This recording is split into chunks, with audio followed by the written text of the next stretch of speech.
ओम शांति। मैं करूं हरि का चिंतन, हरि करे मेरी चिंता। वाकई ये वाक्य अत्यंत सत्य वाक्य है, क्योंकि हम अगर हरि का चिंतन करेंगे तो वो हमारी चिंता जरूर करेंगे। आप लोग भी देख रहे हैं लोगों की चिंता कितनी बढ़ गई है। कभी ये चिंता, कभी वो चिंता, ऐसी चिंता में लोग घिरे हुए हैं। लेकिन क्या आप जानते हैं, आप सभी तो इस वाक्य से जरूर परिचित ही होंगे कि चिंता चिता के समान है। ये एक दीमक के समान है। दीमक जैसे एक लकड़ी को अंदर से अंदर खा जाती है, लेकिन ऊपर उसकी कोई भनक भी नहीं पड़ती है, वैसी ही है चिंता। हमें अंदर के अंदर खाती रहती है और ऊपर उसकी कोई दिखाई नहीं पड़ती है, लेकिन अंदर से वो खोखला कर देती है। लेकिन आप ये सोचे होंगे कि आप ऐसे चिंता क्यों करते हैं, क्यों, किस बात की आपको इतनी चिंता है। आपको तो सभी को पता है कि हमारे चिंता करने वाला तो एक बैठा है। फिर हम इतना चिंता क्यों करते हैं? क्यों ना हम चिंता को छोड़ के उसकी चिंतन करें, ताकि वो हमारी चिंता करे। क्या हमने जब पैदा हुए थे, क्या हमने चिंता करके इस घर में पैदा होना है, उस घर में पैदा होना है? क्या हमने ये चिंता करके ये डिसीजन लिए हुए थे? क्या जो हम सांस लेते हैं, क्या हर समय हम चिंता करते हैं कि हमें सांस लेना है, हमें सांस लेना है? सारा चीज़ अपने आप चलता है। जब आपको पता है कि सारा चीज़ समय के साथ साथ अपने आप चल रही है, तो फिर किस बार का चिंता? क्या आप बैक सीट में बैठ के ड्रामा को क्या एंजॉय नहीं कर सकते? क्या आपकी सारी चिंता आप उसको चिंता करने के लिए नहीं दे सकते हैं? ये एक बार आपको ज़रूर करना चाहिए।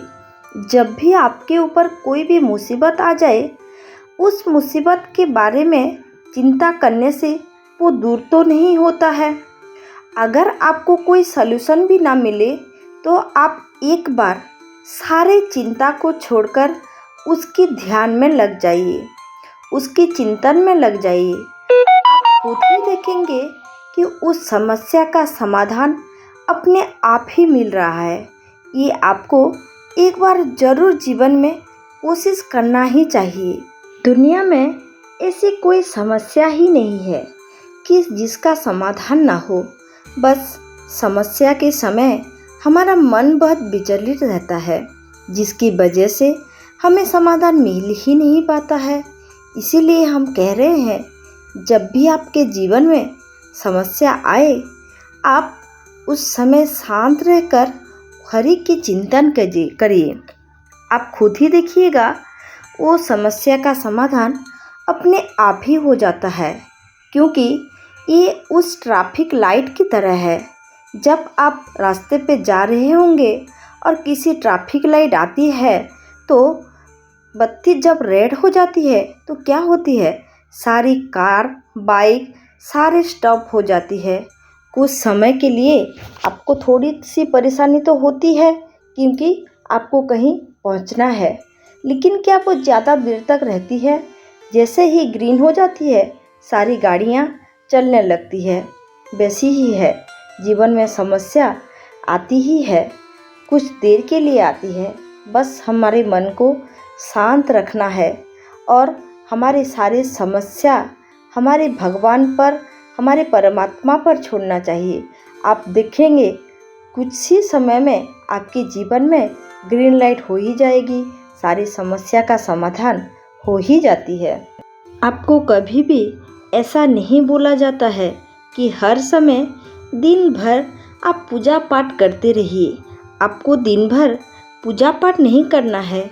हमारे शिव बाबा ने तो ये भी बोले हैं कि आप जब भी दिन में, जब भी आपको टाइम मिले, चाहे वो चलते बोलते खाते पीते, जब भी आपको टाइम मिले, उनको आप स्मरण कर सकते हैं। नाम जप की महिमा जिनको भी पता है वही जान सकते हैं कि उसमें कितना पावर है। आपको सारी चिंता को उस पर छोड़कर जिन्होंने आपको दुनिया में भेजा है, सारी चिंता उनको देकर आपको सिर्फ उनको स्मरण में लाना है। ये नहीं कि दिन भर आप बैठ के उनके नाम जपते रहे, नहीं, आपके सारे कर्मों को उनके ऊपर छोड़ना है। सारे कर्मों को, सारे काम को आपको उनको दे देना है कि आप ही जानिए मेरा जो कर्म है आपका ही है, आपको क्या करना है ये आपको पता है। सारी चिंता को उनको दे दीजिए, उनको सौंप दीजिए कि बाबा तुम ही जानो, मुझे क्या पता, मैं तो अभी भी अज्ञान हूँ। जो कर सकते हैं आप ही कर सकते हैं। मेरी सारी चिंता के समाधान तो आपके ही पास है। आप बस उनकी चिंता करिए जिसने आपको इस दुनिया पर भेजा है। कुछ तो सोच के भेजे होंगे ना, ऐसे तो नहीं है कि किसी भी काम ना हो और आपको ऐसे ही भेज दिए हो, या कोई समस्या बन गया हो और उसका समाधान नहीं मिला, उसका समाधान नहीं हो। हाँ, ये हो सकता है कुछ समय के लिए आपको समाधान नहीं मिल रहा हो, लेकिन क्या कोई समाधान वो परमपिता परमात्मा से छिपा हुआ है? ऐसा तो नहीं है। तो फिर आप क्यों बेकार में चिंता करें? आप सिर्फ उनका चिंतन करिए, उनका स्मरण करिए। आजकल आप YouTube में भी देखते होंगे, बहुत सारे महात्माएं नाम जप की महिमा के बारे में बताते हैं। क्या आपको सच में उनको देख के लगता है कि वो दिन भर बहुत सारे परिश्रम करते हैं, धन कमाने के लिए बहुत मेहनत करते हैं, या आपको उनको देख के ऐसा लगता है कि उनके पास धन संपत्ति किसी चीज़ का कोई अभाव है? क्या वो लोग धन कमाने के लिए बहुत सारे परिश्रम करते हैं? ये जो लोग उनके पास जाते हैं, इतने सारे जो लोग हैं, क्या वो उन सबको बुलाते हैं? नहीं, वो सिर्फ एक ही काम करते हैं कि भगवान का ध्यान करते हैं, नाम जप करते हैं।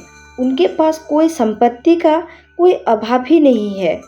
क्या होता है दरअसल, जब भी हम नाम जप करते हैं और उनकी महिमा के बारे में जान जाते हैं या भगवान के निकट होने की कोशिश करते हैं, तब हमको कुछ चाहिए ही नहीं होता है।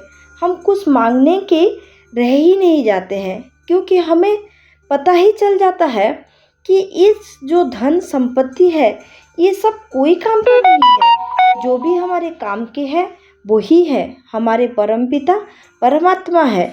उनको कभी धन संपत्ति की कोई लोभ ही नहीं होती है। जो उनको चाहिए वो अपने आप ही मिल जाता है। इस बात पर बहुत सारे लोग प्रश्न भी करेंगे, क्या हम अगर कुछ काम नहीं करेंगे और दिन भर बैठ के नाम जप करेंगे तो क्या सारा चीज़ पूरी हो जाएगी? नहीं, मैं ये कभी नहीं कहूँगी कि आप दिन भर बैठ के नाम जप करिए। हम आपको हमेशा बोलते हैं, अगर आप गृहस्थ जीवन में हैं तो काम करना भी भगवान के आराधना के समान है। काम तो आपको करना पड़ेगा, लेकिन आपके हर कर्म को आप उनको सौंप के करना पड़ेगा। अपने आप को आप सिर्फ एक माध्यम समझिए। अगर आप तो ऐसा नहीं हो सकता कि दिन भर आप उनको ही याद करें। हाँ, आप हर काम में उनको रखिए, हर काम उनको याद करके करिए। ये तो आप कर सकते हैं ना। और दूसरा चीज़ ये है, अगर आप बैठे बैठे आपको धन संपत्ति कैसे मिलेगी? बैठे बैठे भी आपको मिल जाएगी, लेकिन उस बात पर पहले आपको विश्वास करना पड़ेगा। और तीसरी चीज़ ये है, जब आप भगवान की याद में आ जाते हैं, उनके निकट रह जाते हैं, उनके पुरुषार्थ में आ जाते हैं, तो आपको इस संसार का हो, ऐसी संपत्ति का हो, आपका कोई मोह माया नहीं रह जाता है। आप सिर्फ उनको पाना चाहते हैं, उनके पास रहना चाहते हैं। और हमारी वास्तविक अनुभव भी यही कहती है कि मनुष्य को जो चीज़ सबसे ज़्यादा ज़रूरत है वो है मानसिक शांति, जो कि कभी भी धन संपत्ति से तो कदापि नहीं मिल सकती है।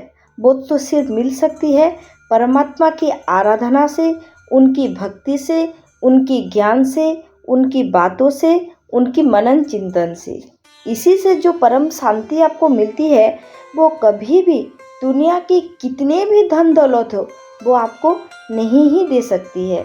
अगर धन दौलत अगर सच में शांति दे सकती है तो इतने बड़े बड़े जो धनी लोग हैं वो साधु महात्मा के संगत में क्यों जाते हैं, वो लोग सत्संग क्यों करते हैं। वैसे तो शांति हमारी आत्मा की स्वधर्म है जो हम आजकल भूल गए हैं। जैसे पानी का स्वधर्म है ठंडा रहना, लेकिन कभी कभी उत्तप्त होकर ताप में आकर वो गर्म भी लगने लगती है। वैसे ही हम इस दुनिया के भाग दौड़ की ज़िंदगी में हम भूल गए हैं कि शांति हमारी स्वधर्म है और हमारी जीवन अशांतमय हो गया है। अगर हमारे स्वधर्म में हमको अगर लौटना है तो पहले हमारे आत्मा को परमात्मा के साथ जुड़ना पड़ेगा, उनकी शरण में हमको जाना पड़ेगा। तभी हमारे आत्मा की स्वधर्म क्या है हम जान सकते हैं। हमें सारी चिंता छोड़कर उनकी चिंतन करना ही पड़ेगा। कोई आदमी कभी भी 24 घंटे के लिए क्रोध या अशांत मन में नहीं रह सकता है, क्योंकि ये हमारी आत्मा की स्वधर्म है ही नहीं। हमारी आत्मा की स्वधर्म है शांत स्वरूप। हमें हमेशा शांत रहना चाहिए। लेकिन शांति भी आज की दुनिया में मिलना बहुत मुश्किल हो गया है। पैसा चाहे आपको कितनी भी मिल सकती है, लेकिन शांति नहीं मिल सकती। और इसके लिए आपको भगवान के नाम जप करना पड़ता है, मेडिटेशन करना पड़ता है, उनके ध्यान में जाना पड़ता है, उनको स्मरण करना पड़ता है। तभी जाकर आपकी मन से आपकी चिंता जाएगी। मैं करूं हरि की चिंतन, हरि करे मेरी चिंता। तो ये वीडियो सुनने के बाद हम आशा करते हैं कि सारी चिंता छोड़कर आप ज़रूर उस परमात्मा की चिंतन करेंगे। जब आप उनको चिंता करेंगे, उनकी चिंतन करेंगे, तभी आपको पता चलेगा कि आपके जीवन में कैसी कैसी परिवर्तन आती है, कैसी कैसी चीज़ आपको मिलती है और आपकी किन किन समस्या की समाधान होती है। आपकी हर समस्या का समाधान हो और आपका जीवन सुखमय हो। इसी शुभकामना के साथ आज के वीडियो को समाप्त करते हैं। अगर आपको वीडियो पसंद आए तो लाइक कीजिए, वीडियो को अपने फैमिली और दोस्तों के साथ शेयर कीजिए। जो लोग चैनल में नए हैं चैनल को ज़रूर सब्सक्राइब करिए और मेरे शिव बाबा को ज़रूर याद करिए और अपना सुंदर सुंदर कमेंट हमारे कमेंट बॉक्स में देना मत भूलिए। ओम शांति।